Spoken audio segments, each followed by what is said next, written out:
बहुत समय पहले सूर्यनगर नाम के एक सुंदर राज्य में एक प्यारी राजकुमारी रहती थी। राजकुमारी अनाया। वो दयालु थी, सबकी मदद करती थी और उसे फूल बहुत पसंद थे। एक रात उसे एक अजीब सपना आया। सपने में उसने देखा कि एक अंधेरा जंगल है और वहाँ 7 चमकते हुए फूल हवा में तैर रहे हैं। कोई हल्की सी आवाज़ कह रही थी, अनाया, इन फूलों को ढूंढो, तभी तुम्हारा राज्य बचेगा। सुबह उठते ही अनाया के माथे पर पसीना था। उसने तय किया कि वो उन फूलों को ढूंढेगी। अनाया ने अपना नीला चोगा पहना, अपने घोड़े तारक पर सवार हुई और जंगल की ओर निकल पड़ी। रास्ते में पेड़ फुसफुसा रहे थे, जैसे कुछ कहना चाहते हों। अचानक उसने देखा एक बूढ़ी बागबान औरत रास्ते के किनारे बैठी थी। बेटी, बूढ़ी औरत बोली, अगर तुम्हारे दिल में भलाई है तो ये तुम्हारे काम आएगा। उसने अनाया को एक चमकता हुआ फूल का लटकन पेंडेंट दिया और गायब हो गई। अनाया चौंक गई, लेकिन उसने पेंडेंट पहन लिया। जैसे ही उसने पहना, उसके चारों ओर नीली रोशनी फैल गई। थोड़ी दूर जाने पर उसने एक झील देखी, जिसमें कोई भी परछाई नहीं दिख रही थी। जैसे ही उसने पेंडेंट को ऊपर उठाया, झील चमक उठी और उसमें से एक पीला फूल ऊपर आया। वो पहला जादुई फूल था, खुशी का फूल। जैसे ही अनाया ने उसे उठाया, दूर गांव में बच्चों की हंसी गूंजने लगी। उसने मुस्कुराकर कहा, पहला फूल मिल गया। अब वो एक गहरे जंगल में पहुंची। वहां घना कोहरा था और अचानक एक धुएं से बना भेड़िया उसके सामने आ गया। अनाया थोड़ी डरी, पर उसने पेंडेंट उठाया और कहा, मैं डरती नहीं। पेंडेंट चमकने लगा और भेड़िया गायब हो गया। जमीन पर एक लाल फूल गिरा, साहस का फूल। फिर उसने देखा एक पेड़ के नीचे एक बच्चा रो रहा था। मुझे मदद चाहिए, बच्चा बोला।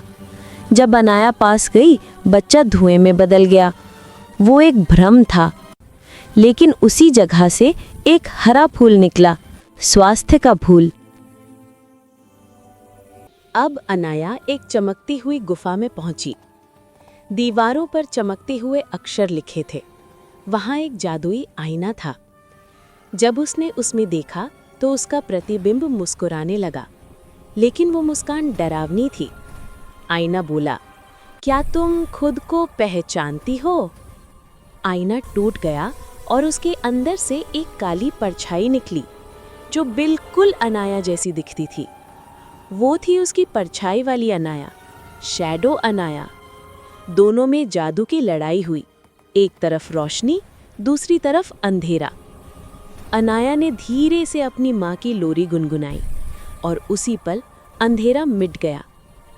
अब वह पहुंची समय की घाटी में, जहाँ घड़ियां हवा में तैर रही थी और झरने उल्टा बह रहे थे। वहाँ एक अंधे साधु बैठे थे। उन्होंने कहा, राजकुमारी, अगर दूसरों को ठीक करना चाहती हो तो पहले अपने डर को ठीक करो। उन्होंने एक पहेली दी और जब अनाया ने उसे सुलझाया तो आसमान में से एक नीला फूल गिरा, शांति का फूल। रात को अनाया एक ऊंचे पहाड़ पर पहुंचे। वहां था चांद का मंदिर, सफेद संगमरमर से बना। चारों तरफ दीपक जले थे। वहीं पर उसे फिर से वही बूढ़ी औरत दिखी।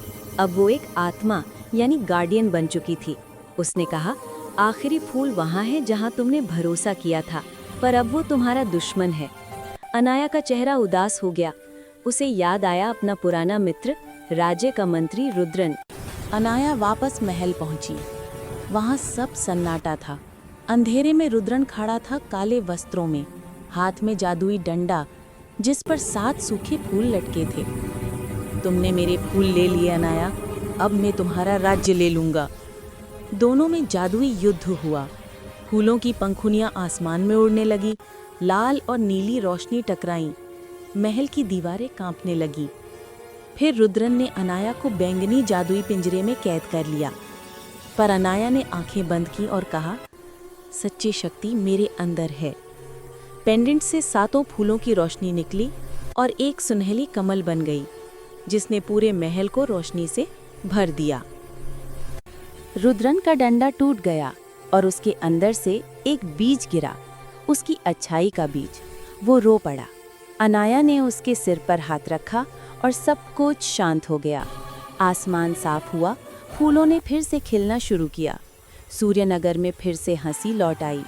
बच्चे बगीचों में दौड़ रहे थे, हवा में फूलों की खुशबू थी और आसमान में 7 रंगों का इंद्रधनुष था। अनाया बालकनी पर खड़ी मुस्कुराई और बोली, सच्चा जादू फूलों में नहीं, हमारे दिल की अच्छाई में है। कहानी का संदेश, मॉरल ऑफ द स्टोरी, जो दूसरों की मदद करता है, जो डर के बावजूद सच्चाई पर चलता है, वही असली जादूगर होता है।